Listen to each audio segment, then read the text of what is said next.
नमस्कार मंडळी. अजून एका व्हिडिओमध्ये आपलं सर्वांचं स्वागत आहे.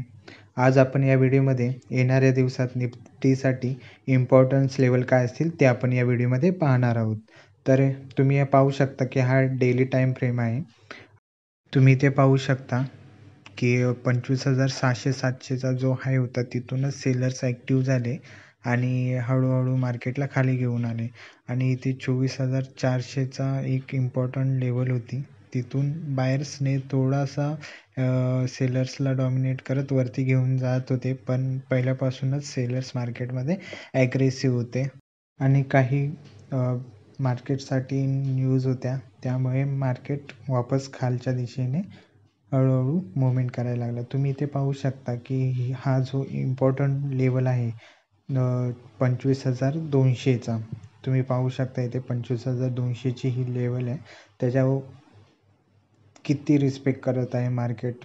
तिथूनच most of the time resistance घेऊन वापस खाली पडत आहे आणि खालच्या बाजूला बघाल तर 24,400चा.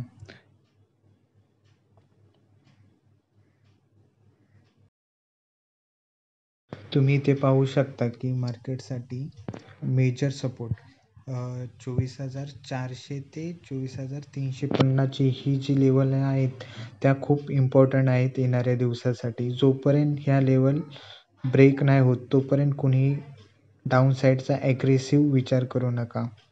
जेव्हा ह्या ब्रेक होतील तेव्हा ॲग्रेसिव्ह होऊ शकता. इथे तुम्ही पाहू शकता की मोस्ट ऑफ दी टाईम इथूनच मार्केटने बाउन्स घेतला आहे. त्यामुळे ह्या लेवल जोपर्यंत ब्रेक होत नाहीत तोपर्यंत डाऊन साईडला ॲग्रेसिव्ह विचार करू नका. आणि तुम्ही बघितलंच असाल की मार्केटमध्ये प्रत्येक दिवशी कोणती ना कोणती तरी न्यूज येते आणि मार्केट त्या न्यूजला फॉलो करत एक तर अप ट्रेंड नाहीतर डाऊन ट्रेंड मार्केटमध्ये चालूच आहे.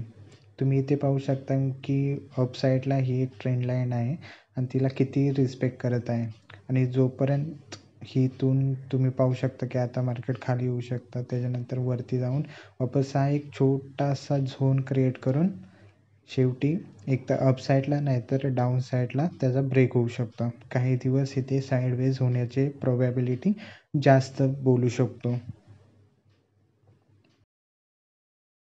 इथून जर तुम्ही अपसाईडचा रेजिस्टन्स बघाल तर 25,200 ते 150ची ही जी लेवल आहे ती खूप इम्पॉर्टंट आहे. जेव्हापासून मार्केटने 24,400 आणि 25,200ची लेवल हा जो झोन बनवला आहे त्यातच मार्केट पाहू शकता तुम्ही इथे किती वॉलेटाईल आहे. इथे एकदा ब्रेक केला परंतु हा जो बायर्सला ट्रॅप केला इथून मार्केट आणि तिथूनच सेलर्सने वापस या झोनमध्ये येऊन मार्केट आता ट्रेड करत आहे. तर हा जो झोन आहे तो व्हॉलॅटिलिटीचा झोन आहे आणि इथे ट्रेड घेणं खूप रिस्की आहे. आता आपण 5 मिनटाच्या टाईम फ्रेममध्ये ॲनालिसिस करणार आहोत की इम्पॉर्टंट लेवल काय असतील इंट्राडेसाठी. तर तुम्ही इथे पाहू शकता की अपसाईडला जर विचार करत असाल तर पहिला हॅडल हा झोन असेल आणि त्याच्यानंतर जर लेवल ब्रेक होते तर डाऊन साईडला एक छोटंसं टार्गेट तुम्ही पाहू शकता की हा झोन असू शकतो. अपसाईडचा विचार करतच असाल तर सांभाळून, कारण की 25,000ची लेवल खूप इम्पॉर्टंट आहे आणि एक सायकोलॉजी लेवल आहे, त्यामुळे हा ब्रेक होणं खूप कठीण आहे. जोपर्यंत 25,000ची लेवल ब्रेक होत नाही तोपर्यंत फ्रेश बाईंग 25,000च्या वरतीच येऊ शकते, तोपर्यंत वेट करू शकता. बाकी तुम्हाला डाऊन साईडला इथे छोटे छोटे ट्रेड भेटू शकतात आणि डाऊन साईड पण ॲग्रेसिव्ह 24,400 पण 400चीच लेवल आहे, त्याच्या खाली तुम्ही डाऊन साईडचा ॲग्रेसिव्ह विचार करू शकता. तर ह्या सर्व इम्पॉर्टंट सपोर्ट आहेत, रेजिस्टन्स आहेत, त्या तुम्ही मार्क करून ठेवू शकता.